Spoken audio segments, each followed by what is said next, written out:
नमस्कार मंडळी, मी आहे कोकणची ताई. तर बरेच दिवस आम्हाला शनिवारपासून बरं नव्हतं, मुलांनाही बरं नव्हतं. तर आज खरंच खूप छान वाटतं आहे थोड्या दिवसांनी. तर आता आम्ही चाललो आहे थोडंसं मंदिरात फ्रेश व्हायला, कारण मग देवाचं दर्शन घेणार आहोत. कारण आम्हाला लवकरात लवकर बरं केलं. खरंच खूप हे जे आजाराचे दिवस असतात ते खरंच खूप जाता जात नाही असं म्हणतात. तर चला आता आपण मंदिरात जाऊया.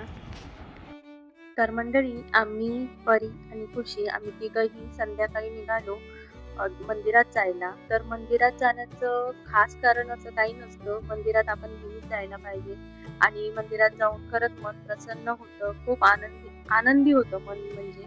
तर मी, परी आणि खुशी निघालो. पण माझ्या बाबतीत एक मोठं कारण होतं ते म्हणजे अ, आमची सर्वांची तब्येत खरंच खूप बिघडलेली. म्हणजे पहिली परी आणि खुशीची. त्यांना डॉक्टर बोललेला की फूड पॉइझन आहे म्हणून, फूड इन्फेक्शन आहे. त्यानंतर त्यांची तब्येत सुधारता माझी पण तब्येत खराब झाली.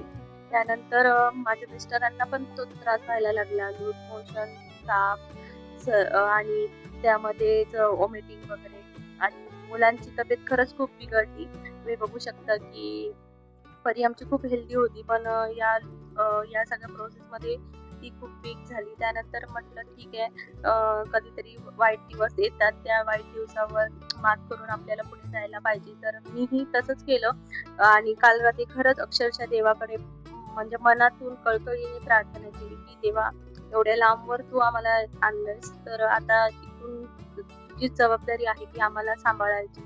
सो खरंच देवाने ते कळकळीची विनंती ऐकली आणि त्याचेच आभार मानण्यासाठी मी मंदिरात गेली.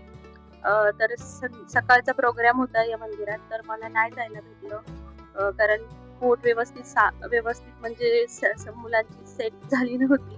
त्यामुळे म्हटलं संध्याकाळी आपण जेव्हा वातावरण थंड असेल तेव्हा जाऊ. त्यानंतर परीने हनुमान चालीसा घेतली आणि वाचायला सुरुवात केली. तर इथं बघू शकता रामनवमी होती आणि रामनवमीच्या निमित्ताने आज कन्यापूजन वगैरे होतं. तर मस्त खूप छान डेकोरेट केलं होतं. खरंच खूप भारी वाटलं. त्या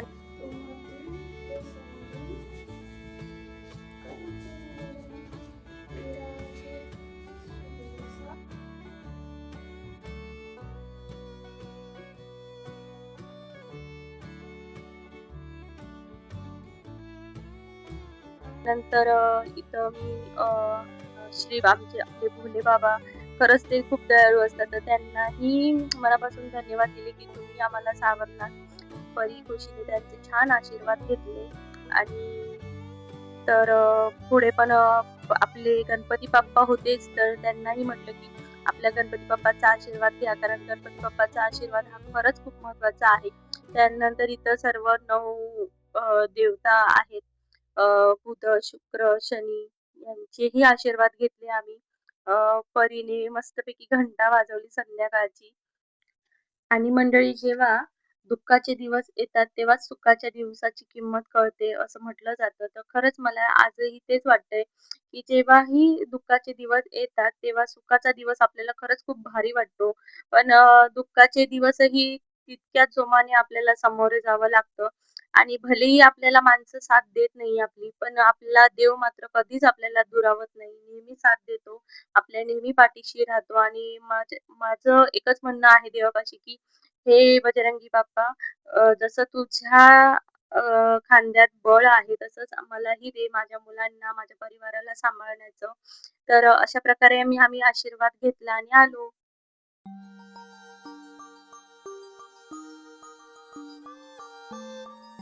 दर्शन मस्त झालं, बरं वाटलं. कारण आम्हाला सकाळी जायलाच भेटलं नाही आम्हाला मंदिरात, तब्येत बरी नसल्यामुळे. सो आता आम्ही निघालेलो.